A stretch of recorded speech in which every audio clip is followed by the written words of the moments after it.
दिना विच लोकी उलझे ने मिलके लभने पैने ने ना दे हल खुशियां दे दुखां दे ताने बाने तो बन दे ने मसले जीवन दे मसले जीवन दे मसले जीवन दे मसले जीवन दे matters of life. Hello and shalom to everyone. Prarthana Bhavan TV के सभी दर्शकों को जय यीशु मसीह की। प्यारे दर्शकों, मैं हूं आपका दोस्त डेनिस खोखर। स्वागत करता हूं आप सबका आपके मनपसंद प्रोग्राम जिसका नाम है मसले जीवन के। प्यारे दर्शकों, आज का हमारा ये एपिसोड खास आधारित है हमारे दिल के साथ संबंधित जो बीमारी है कार्डियोवैस्कुलर डिसीज़ यानी CVD, जिसके बारे में जानकारी देने के लिए हमारे साथ आज डॉक्टर फेबिया जूलियन जी हमारे स्टूडियो में आए हैं। हम इस बीमारी के बारे में जानेंगे कि किस तरह से ये बीमारी हमें घेरती है और हमें अपने चंगुल में फंसाती है, और कोशिश करेंगे इस बीमारी के बारे में जानकारी तो लेंगे ही, इसके अलावा हम इस बीमारी के ऊपर निजात पाने का तरीका भी ढूंढेंगे डॉक्टर साहब से बात करके। सो दर्शकों, आज हमारे साथ एक बार फिर से डॉक्टर फेबिया जूलियन जी अपनी बेशकीमती जानकारियाँ लेके आई हैं, और ये जानकारियाँ हैं हमारे हृदय के बारे में। हमारे हृदय की जो वेसल्स हैं, जो वहनियाँ हैं, उनकी ब्लॉकेज किस तरह से हो जाती है और वो ब्लॉकेज को हम किस तरह से कंट्रोल कर सकते हैं और किस तरह से हम खुद को तंदुरुस्त रख सकते हैं। इस बीमारी के बारे में खास जानकारी देंगे और सीखेंगे कि किस तरीके से हम इसके ऊपर जो है वो फतेह पा सकते हैं, इस बीमारी से निजात पा सकते हैं या इस बीमारी को लगने से रोक सकते हैं। सो डॉक्टर साहब, एक बार फिर से आपका स्वागत है हमारे स्टूडियो में। आप अपना कीमती समय देकर हमारे लिए स्टूडियो में आए, खास बेशकीमती जानकारियाँ हमारे दर्शकों तक देने के लिए आए। आपका बहुत बहुत धन्यवाद। Thank you so much sir. मैं बहुत खुश हूँ कि मुझे एक बार फिर से एक मौका मिला मैटर्स ऑफ लाइफ में अपने कुछ शब्दों को, कुछ इन्फॉर्मेशन को लोगों तक पहुँचाने का। जैसे आपने कहा, आज भी एक बहुत इंपॉर्टेंट टॉपिक है, वो कार्डियोवैस्कुलर डिजीज़, हमारे दिल की बीमारियों के बारे में। तो आज मैं चाहूँगी कि जो हमारे दर्शक हैं उसके बारे में सीखें और इन चीज़ों से, आने वाली बीमारियों से बच सकें। तो मैं ज़्यादा से ज़्यादा लोग इस चीज़ को देखें और पसंद करें। So thank you so much. So पहला क्वेश्चन है डॉक्टर साहब हमारा कि कार्डियोवैस्कुलर डिसीज़ यानी CVD बेसिकली है क्या, ताकि हमारे दर्शकों को अच्छी तरह से पता चल जाए कि बेसिकली CVD जैसे कहते हैं मेडिकल लैंग्वेज में, कार्डियोवैस्कुलर डिसीज़, ये बेसिकली है क्या, क्योंकि काफ़ी लोगों को इसके बारे में जानकारी नहीं है कि ये होती क्या चीज़ है और किस तरीके से हम इससे बच सकते हैं। Sure sir. So cardiovascular disease CVD एक सिंपल भाषा में हम लोग बोलते हैं हार्ट डिजीज़ के रिलेटेड है। हमारे हार्ट और हमारी बॉडी में ब्लड जाता है, हमारी हार्ट ब्लड पंप करता है और नर्वस सिस्टम से ब्लड वेसल्स के थ्रू पूरे शरीर में खून जाता है। तो जो हमारे ब्लड वेसल्स हैं, हमारे नर्व्स हैं पूरे में, उसमें कोई ना कोई वजह से ब्लॉकेज होने से कार्डियोवैस्कुलर डिजीज़ होती है। ये जैसे हमारे हार्ट में कोरोनरी आर्टरी डिजीज़ कहते हैं, हार्ट स्ट्रोक कहते हैं, हार्ट फेलियर कहते हैं, ये सब कार्डियोवैस्कुलर डिजीज़ के अंदर आता है। और इसकी वजह यही होती है कि हमारी बॉडी में बहुत सारे लाइफस्टाइल डिसऑर्डर्स हो रहे हों या हमारे ब्लड प्रॉपरली जगह में सर्कुलेट ना कर रहा हो, इस वजह से कार्डियोवैस्कुलर डिजीज़ भी होती है। जी जी जी जी जी, ठीक है। तो मतलब बेसिकली हमारी जो रक्त वाहिनियाँ हैं उनके अंदर ब्लॉकेज आ जाने से ही जो ये बीमारी, दिल की बीमारी होती है। हाँ जी, ब्लॉकेज। तो मेन सारी जो दिल की बीमारियां सारियां रक्त वाहिनियों के ब्लॉकेज के कारण ही होती हैं। और भी वजह है। अच्छा। ब्लॉकेज एक वन ऑफ द हाईएस्ट वजह है। कभी कभी स्ट्रोक होता है जिसमें ब्लड सर्कुलेट ही नहीं होता, बंद हो जाता है, ब्रेन में पहुंचता ही नहीं है, तभी हम हार्ट डिजीज, हार्ट अटैक बोलते हैं।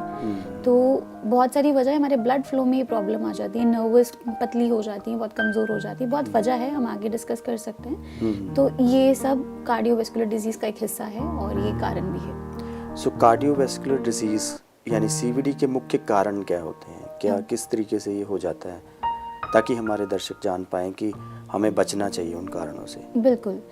सो हम लोग एक चीज़, कार्डियोवैस्कुलर डिजीज़ दिल की बीमारियाँ समझ सकते हैं, जेनेटिकली भी होता है, कुछ लोग इनबॉर्न ही होते हैं अनफॉर्चुनेटली, बट ये आजकल के टाइम पे सबसे ज़्यादा प्रॉब्लम हमारे लाइफस्टाइल के कारण हो गया है। किस तरीके से हम अपना जीवन व्यतीत कर रहे हैं, क्या खा रहे हैं, सबसे पहले मैं ब्लेम करूँगी हमारे अनहेल्दी लाइफस्टाइल, जैसे हम स्मोकिंग कर रहे हैं, अल्कोहल लोग लेते हैं, ये बहुत बड़ी एक मेजर वजह है कि हमारे हार्ट पे स्ट्रेस पड़ता है। इसके अलावा हाइपरटेंशन, बीपी कहते हैं, बीपी बहुत ज़्यादा बढ़ जाता है। वन ऑफ द रीज़न दोनों सर्कुलेट है, हार्ट डिजीज़ है इसलिए बीपी बढ़ रहा है, बीपी बढ़ रहा है इसलिए हार्ट डिजीज़ हो रही है, ये भी है। इसके अलावा हम लोग खाने में कैसे क्या क्या चीज़ें ले रहे हैं, खाने में हम लोग बहुत फ्राइड फूड ले रहे हैं, अनहेल्दी लाइफस्टाइल उसी को कहते हैं।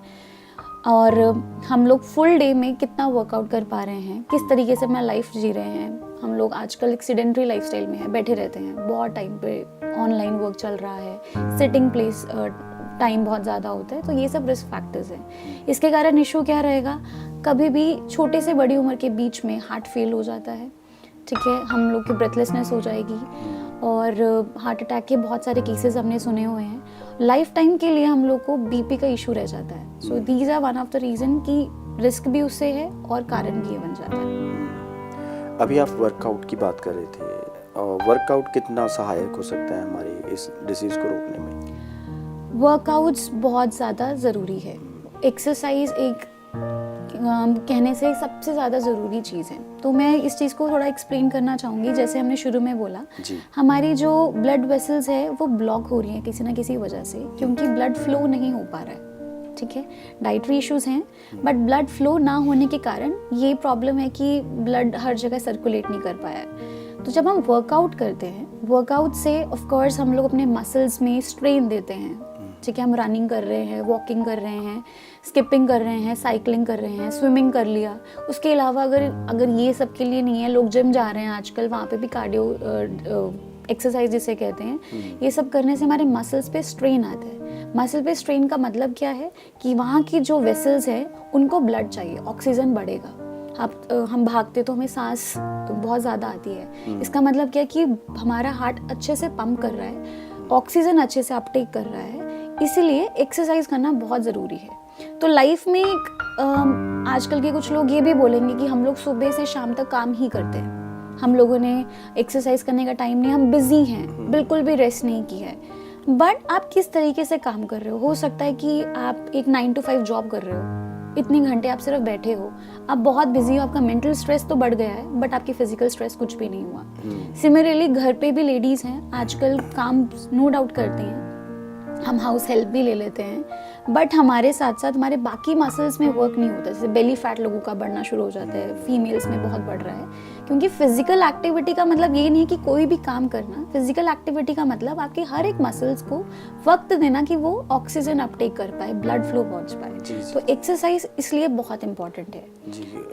नॉर्मली हमने सुना है कि जैसे कई लेडीज़ के साथ बात होती है तो अगर किसी को बोल दिया जाए आप थोड़े से मोटे हो, थोड़ा एक्सरसाइज कर लो, अपने परिवार में भी, तो वो कह देते हैं कि आपको क्या पता हमारा कितनी एक्सरसाइज होती सारा दिन। हाँ। हम तो सारा दिन काम करते रहते हैं। हाँ जी। क्या उस काम से हमारा मसला हल हो जाता है? नहीं होता है। हाँ बिल्कुल, एकदम से मसला नहीं हल हो सकता। और काफ़ी लेडीज़ हैं जो घर पे नो डाउट रहती हैं, इतने सालों से सेम काम करती आ रही हैं, नो डाउट उनकी बॉडी पे बहुत स्ट्रेस है, बट ईटिंग डिसऑर्डर, मतलब उनका खाना अच्छे से नहीं हो पाता, खाने का टेक नहीं कर पाती हैं। तो अगर वो फिजिकल एक्टिविटी वैसे भी कर रही हों तो इनटेक नहीं ठीक रहता, तो ऑफ कोर्स बॉडी में मोटापा ऐसी प्रॉब्लम्स आ जाती है। प्लस लेडीज़ के अंदर पर्टिकुलरली बहुत हार्मोनल चेंजेस भी है, तो उनको अलग से वर्कआउट कर लेना चाहिए। और घर पे स्टेयर्स वगैरह यूज़ करो, ठीक है।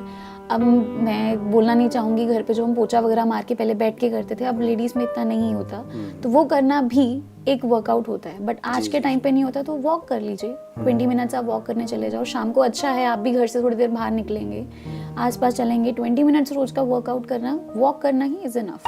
उसको हम थोड़ा इंटेंसिफाई कर सकते हैं बाद में, बट शुरुआत तो उसी से करने से अच्छा है। शुरुआत वॉक से कर सकते हैं, उसके बाद स्लोली बढ़ा सकते हैं। हाँ बिल्कुल कर सकते हैं। तो एक अभी आप बात कर रहे थे, हम बात कर रहे थे इस बार टॉपिक पे, तो एक निकल के आई थी बातें हमारी डाइटरी, हाँ जी, यानी खान पान की जो आदत है, उसके ऊपर जो है वो कितनी सहायक हो सकती है, या उसको हम किस तरह से डिफाइन कर सकते हैं कि हमारी खान पान की वजह से हो रहा है या नहीं है? तो डाइट तो सबसे इम्पोर्टेंट है। हम लोग इस ऐसे लाइफस्टाइल में हैं, खाने के बिना नहीं जी सकते, तो हम लोग को किसी भी बीमारी के लिए डाइट पे फोकस करना ज़रूरी है। आजकल के टाइम पे हम लोग बहुत बिजी हैं, हर कोई बिजी है, जनरली एवरीबडी इज़ वर्किंग, है ना, हर कोई अपने काम पे जा रहा है, पढ़ाई कर रहा है, घर से बाहर रहता है, तो क्विक रेमेडीज़, क्विक चीज़ें बनाने की कोशिश करते हैं, तो खाने में जो एक्चुअल न्यूट्रिएंट्स चाहिए वो हम लोग को नहीं मिलता।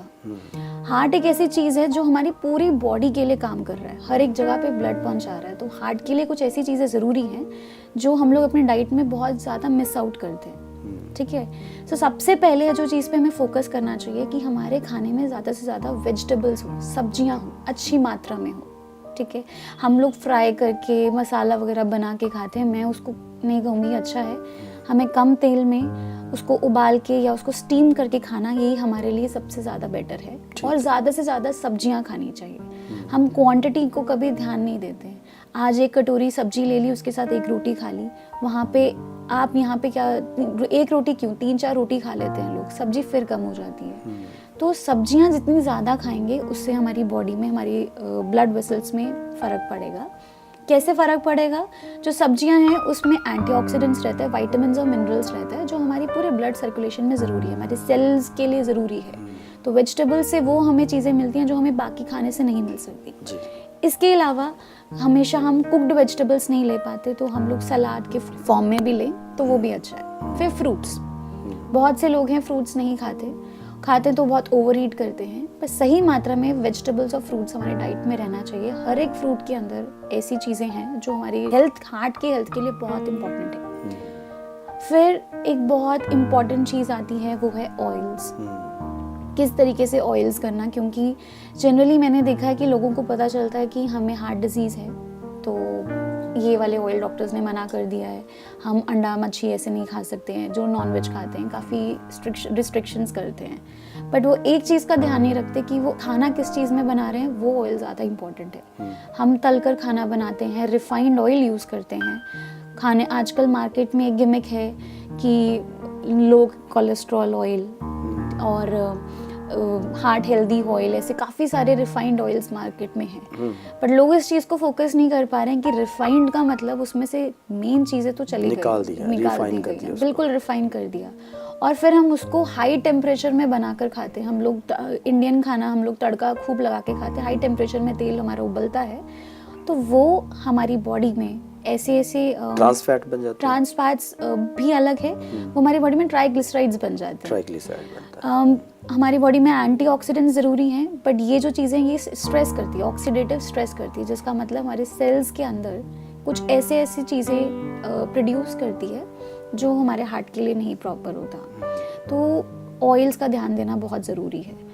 तो देयर आर फ्यू थिंग्स, जैसे फोकस करने के लिए unsaturated fatty acids, saturated fatty acids और ट्रांस फैट्स में 3 तरीके के फैट्स को हम कैलकुलेट करते हैं। तो सबसे पहले जो ऑलिव ऑयल हो गया, कोकोनट ऑयल हो गया, नट्स के साथ हमारे जो ऑयल्स होते हैं, ये हेल्दी ऑयल्स हैं, ओमेगा 3 ऑयल्स हैं, ये हमारी बॉडी के लिए बहुत ज़रूरी है। ठीक है। फिर आते हैं ट्रांस फैट, जो सबसे ज़्यादा खतरनाक है। ट्रांस फैट्स में प्रॉब्लम क्या है कि ये फ्राइड हमारे रेड मीट्स में अवेलेबल होते हैं, जब हम फ्राई करते हैं उसमें अवेलेबल होते हैं। काफ़ी सारे प्रोसेस्ड वेजिटेबल ऑयल जैसे डालडा हो गया, ये घी बहुत ज़्यादा खतरनाक है। ये चीज़ों में ट्रांस फैट होता है। ये क्या करता है, हमारी जो ब्लड वेसल्स है उसको ब्लॉक करता है और हम लोग को हार्ट डिजीज़ हो जाती है, कोलेस्ट्रॉल के इश्यूज भी बढ़ जाते हैं। जी जी जी जी जी। स्ट्रेस कितना जो है वो इफेक्ट करता है हमारी हार्ट डिजीज को क्रिएट करने में? बिल्कुल सर, ये एक बहुत इम्पॉर्टेंट बात है। स्ट्रेस को हम लोग बहुत नज़रअंदाज करते हैं। मैं आपको सिंपल से एक सिनेरियो बताती हूँ। आजकल न्यूज़ में हम देखते हैं कि 40 से कम उम्र के लोगों में हार्ट डिजीज़ बहुत आ रहा है। तो रिसेंटली किसी की आप न्यूज़ पढ़ोगे तो उसमें बहुत ही यंग पर्सन की एकदम से हार्ट अटैक, हार्ट अरेस्ट होकर डेथ हो गई। लोगों ने क्या बोला कि वो कोई स्मोकिंग नहीं करता है, वो कोई अल्कोहल नहीं लेता है, अच्छा लाइफस्टाइल है। तो वजह क्या थी? कोई चीज़ ये काम कर रहा है, ड्यूटी जाता है, सब लोग इस बारे में बोलते हैं कि बहुत अच्छा था, तो लाइफस्टाइल हम देखने से बहुत अच्छा था, अनफॉर्चुनेट डेथ हुई। बट किसी लोगों ने इस चीज़ पे फोकस नहीं किया कि उन पे एक स्ट्रेस भी है। स्ट्रेस कैसा? मॉर्निंग से इवनिंग तक काम करने जा रहा है इंसान, ट्रैवल करते वक्त पोल्यूशन से बहुत ज़्यादा स्ट्रेस आ रहा है, सिंपल। वर्क स्ट्रेस बहुत आ रहा है, घर पे बहुत स्ट्रेस आ रहा है, हम लोग सोचते रहते हैं, हमारा मेंटल प्रेशर हमेशा चलता है कि हमने ये कल करना है, ऐसे करना है, उन्होंने मुझे ऐसे कर दिया। ये स्ट्रेस बहुत बड़ी चीज़ है जी। हम लोग इसको बहुत आराम से नज़रअंदाज करते हैं। स्ट्रेस क्या है? हमारी बॉडी में एक हार्मोन होता है कॉर्टिसोल। कॉर्टिसोल स्ट्रेस हार्मोन कहते हैं जी। वो बहुत ज़रूरी है। ज़रूरी इसलिए क्योंकि उससे के कारण हम अपना रोज का काम कर पाते हैं। ठीक है। वो रिलैक्सेंट नहीं है, वही हमें काम करने में, हमें बचाने में हेल्प करता है।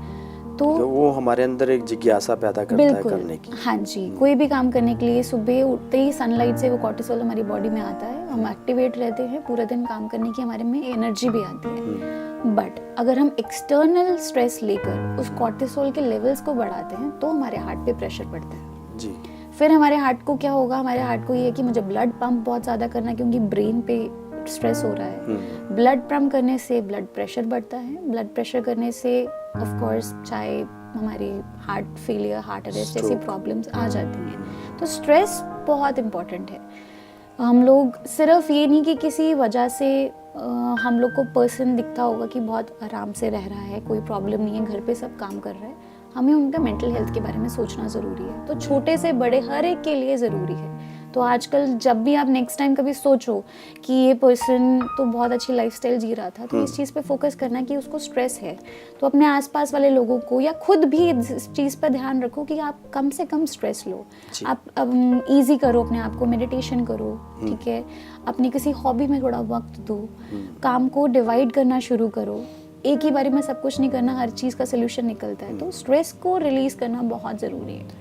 स्ट्रेस की बात आती है तो फिर ये भी बात आ जाती है कि स्ट्रेस को सबसे अच्छे तरीके से रिलीज़ करने के लिए जैसे आपने बताया कि मेडिटेशन और प्रेयर है। हाँ जी, इसके बारे में भी थोड़ा सा बता दीजिए दर्शकों को। तो क्योंकि देखो प्रेयर और मेडिटेशन और प्रेयर, हाँ जी, ईश्वर के साथ जुड़ना, बिल्कुल, अगर हम उसके साथ जुड़ते हैं तो फिर वो सारी शारीरिक, मानसिक, दिमागी और हर तरह की बीमारियां जो हमसे दूर होती हैं, इसके बारे में हमारे दर्शकों को बता दीजिए। क्योंकि हम लोग आजकल ईश्वर को छोड़ते जा रहे हैं। हाँ जी, हम समय नहीं दे पा रहे हैं बिल्कुल, अपनी डेली लाइफस्टाइल में, लाइफ में ना तो प्रेयर के लिए टाइम है किसी के पास, और भागते रहते हैं सारा दिन। हाँ हर चीज़ के पीछे हम हाथ धो के पड़ जाते हैं। कभी ये नहीं सोचा कि ये हमारी ताकत से नहीं, हाँ बिल्कुल, ये ईश्वरीय आशीष से भी बहुत कुछ हासिल कर सकते हैं। हाँ जी। इसके बारे में भी थोड़ा सा बता दीजिए। तो ऑफ कोर्स ये बहुत ज़्यादा ज़रूरी चीज़ है। इस चीज़ को हम कभी निगलेक्ट नहीं कर सकते कि जीवन ही दिया हमें परमेश्वर ने है। वचन में लिखा है मत्ती 11:28 में कि अपना सारा बोझ और चिंता उसी पर डाल दो, है ना। तो अगर हम लोग को, जैसे मैंने बोला, लोगों को स्ट्रेस है, अगर हम अपने जीवन में अपने आसपास के लोगों को नहीं बता सकते, पर अपने मन की हर एक बात उस परमेश्वर को बता सकते हैं। तो अगर लोग अपने जीवन में सुबह उठते ही फ़ोन की जगह 5 मिनट दो कि हाँ जी खुदा, आपने मुझे एक नया दिन दिया है, ये दिन में मेरे पास इतने काम है, मुझे काम करने की बुद्धि और समझ दो, और आप ये देखोगे कि आपकी लाइफ में सिर्फ परमेश्वर को एक पहला स्थान देने से हर एक चीज़ें ईजी होनी शुरू हो जाती हैं। ऑटोमेटिकली हर एक चीज़ सामने रास्ता आ जाता है। अगर कोई प्रॉब्लम भी आए, हमारे में इतना विश्वास पैदा हो जाता है कि हमें वो फेस करने में डर नहीं है। Yes, I can do. हाँ बिल्कुल, Because Jesus is with God is with me. Jesus is with me. बिल्कुल। तो ये चीज़ें हमें ज़्यादा इसके ऊपर ध्यान देना चाहिए। हम अपनी शक्ति से सब कुछ हासिल करने की कोशिश करते हैं, हाँ अपनी शक्ति से सब कुछ पाने की कोशिश करते हाँ हैं। जी। कभी ध्यान नहीं दिया कि हमारी एक बहुत बड़ी शक्ति जिसने हम सबको रचा है, हाँ जी, उसके लिए हमें देना कुछ भी मुश्किल नहीं है। बिल्कुल। तो इसलिए अपना सारा स्ट्रेस उसके ऊपर डाल दो, पूरा सब कुछ उसको दे दो। वो तो पहले से खड़ा है हाथ फैला के। हमारे लिए खड़ा है। जवान लोग हैं जो काम को लेके, अपनी पढ़ाई को लेके, बढ़ती उम्र में टीनेजर्स में भी ऐसा है कि वो लोग बिल्कुल भी अपनी बात किसी से शेयर नहीं करते। तो वचन में बहुत आराम से लिखा है, अपनी मन की बात खोल खोल के परमेश्वर से कहो। तो हर एक बात खुल्लम खुल्ला अपने कर्ता धर्ता को बताओ, तो आप खुद देखोगे कि स्ट्रेस कैसे ख़त्म होता है और कैसे आपकी जीवन में एक इंटरनल खुशी आती है। जो मेंटल पीस, इनर पीस जो हम के लोग अलग अलग लोगों के पास जा रहे हैं, वो हमें घर पे बैठे बैठे परमेश्वर के साथ ही मिल जाती है। तो इसको तो कभी कोई डिनाई नहीं कर सकता। अंत में एक मैसेज ऐसा दे दीजिए डॉक्टर साहब कि जैसे हमारी अपनी बुद्धि, अपनी एफर्ट्स और ईश्वरीय ताकत को हम जोड़ के किस तरह से खुश रह सकते हैं और तंदुरुस्त रह सकते हैं, आप उस तरीके से कुछ बता दीजिए। बिल्कुल सर। कुछ अपनी एफर्ट, हाँ जी, बाकी सारा ईश्वर का हाँ, वरदान। सब कुछ ईश्वर का वरदान है, क्योंकि हमें एफर्ट करने की शक्ति भी वो देता है। जी। बहुत से ऐसे लोग हैं ना जिनके पास ये सच्चाई पता है और ना किसी के पास इतना शरीर में इतना दम है कि वो कुछ कर पाए। तो जो लोग भी सुन पा रहे हैं वो इस चीज़ पे ध्यान दें कि एक सिंपल सा फंडा है 4S का मतलब सबसे पहले सिटिंग। अपनी लाइफ में सिटिंग की हैबिट को रोकें। हर एक 40 मिनट के बाद आप उठ के 5 मिनट के लिए एक्सरसाइज करो, वॉक कर लो, घर पे अपने ऑफिस में कर लो, किसी के साथ में चले जाओ, करो, नहीं होता तो जंपिंग कर लो, 5 मिनट्स का ब्रेक लो। सबसे पहले सिटिंग को करना है। इसके बाद बस स्ट्रेस को रिलीज करना है। स्ट्रेस को कैसे रिलीज करेंगे?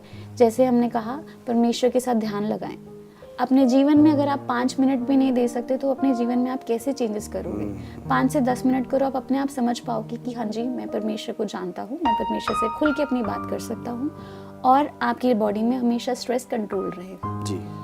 फिर आपके पास आता है थर्ड हमारे बीच, जैसे जिसे कहते हैं स्लीप। आपने मेक श्योर करना है कि 7 to 8 आवर्स to 9 आवर्स आप सो रहे हैं। जी। आपकी स्लीप बहुत पीसफुल होनी चाहिए। उसके लिए भी मैं कहूँगी, सोने से पहले भी पूरा दिन का परमेश्वर को धन्यवाद करके आप सोएं, बहुत अच्छी नींद भी आएगी। बीच में डिस्टर्ब नींद नहीं होनी चाहिए। तो उसके लिए ये भी ध्यान रखें कि बेड के टाइम पे आपके पास फ़ोन ना हो। जी। जो हम लोग रात को लेट नाइट करते हैं, तो स्लीप का भी ध्यान रखना है। तो ये 3S एंड लास्ट जो स्लीप है वो S है, वो है स्मोकिंग। तो ऐसी हैबिट से लोग बच भी रहे, उसको रोकें। और इसके साथ एक और S होगा जो स्मोकिंग एंड सैचुरेटेड फैट्स जिसे कहते हैं, जो जैसे मैंने फैट्स के बारे में बताया, इसको खान पान में चेंजेस करना शुरू करें। तो ये 4S से आप अपने लाइफ में बहुत बड़ा चेंज लेके आ सकते हैं। जी। तो छोटा सा फंडा है और आप बहुत आराम से भी फॉलो कर सकते हो, घर बैठे बैठे, ऑफिस में, कहीं पे भी। ये चीज़ का टारगेट रखो तो परमेश्वर आपको संभालेगा, परमेश्वर अपना अनुग्रह भी देगा आपको करने के लिए, और आप अपनी समझ से कर भी पाएंगे। प्यारे दर्शकों, जैसे कि फिबिया जी ने बताया कि हमें अपनी एफर्ट से अपनी बुरी आदतों को कंट्रोल करना है और ईश्वरीय ताकत हासिल करने के लिए प्रभु के साथ जुड़ना है। हमें सुबह जल्दी उठ के एक्सरसाइज करके और अब हर चीज़ को अच्छे तरीके से, मैनेजेबल तरीके से चला के उसके बाद ईश्वर से मांगना है कि हमें अच्छी बुद्धि दे, ध्यान लगाने की शक्ति दे, और ध्यान ईश्वर की तरफ लगा के उससे मांगना है कि हमें पूरे दिन में जो हमारे चैलेंजेस हैं उन चैलेंजेस को अच्छे तरीके से पूरा करने की शक्ति दे, वरदान दे। फिर हमारे ऊपर स्ट्रेस भी कम आएगा। स्ट्रेस कम आएगा तो ऑटोमेटिकली हम खुश रहेंगे। खुश रहेंगे तो खुशियाँ, जब इंसान खुश होता तो काफ़ी सारी बीमारियाँ अपने आप ऑटोमेटिकली दूर हो जाती हैं। बाकी डॉक्टर साहब ने जो आपको टिप्स बताए हैं कि किस तरीके से आपने अपनी हार्ट डिसीज़ को, अपनी कार्डियोवैस्कुलर डिसीज़ को कंट्रोल में रखना है, या उसको ऊपर फतेह पानी है, या उसको अपने से दूर रखना है, वो आपने सब कुछ सुन लिया है। उम्मीद है आपको अच्छा लगा होगा और ये अभियान इस तरह से जारी रहेगा हमेशा, और कोशिश करेंगे ज़्यादा से ज़्यादा अच्छे सब्जेक्ट के ऊपर, अच्छे टॉपिक्स के ऊपर। और ऐसी कई बीमारियां हैं जिनके ऊपर शायद अभी किसी ने प्रोग्राम नहीं किया, हम करेंगे। डॉक्टर साहब हमारे साथ हैं और खुदा भी हमारे साथ है। बट आपको सिर्फ इतना करना है कि इस प्रोग्राम को अपने दूसरे लोगों तक, अपने फ्रेंड्स और रिश्तेदारों तक भेजना है, ताकि उन लोगों के ऊपर भी इस प्रोग्राम का कुछ असर हो और उनके जीवन में भी कुछ अच्छी चीज़ें आएँ और इस प्रोग्राम से वो सीख पाएँ। तो आपने सिर्फ शेयर करना है, लाइक करना और कमेंट ज़रूर करना है। अगर आपको अच्छा लगा तो कमेंट्स करके हमें बताइए, ताकि हम और अच्छे तरीके से इस प्रोग्राम को कर सकें। So thank you so much doctor Phibia Julian ji, आपने हमारे दर्शकों के साथ बड़ी अच्छी जानकारियाँ शेयर की हैं। उम्मीद है उनको इन जानकारियों से फ़ायदा होगा। Thank you so much. Thank you sir, मुझे बहुत अच्छा लगा ये मौका लोगों तक ये मैसेज पहुंचाने का कि अपनी स्पिरिचुअल और पर्सनल लाइफ में चेंजेस लेकर आएँ। और मैं चाहूँगी कि दर्शक लोग भी इसे सीखें, लोगों को पहुंचाएं, लोगों को सिखाएं और ज़रूर हमारे चैनल को और प्यार करते रहें। जय यीशु की। जय यीशु की सर।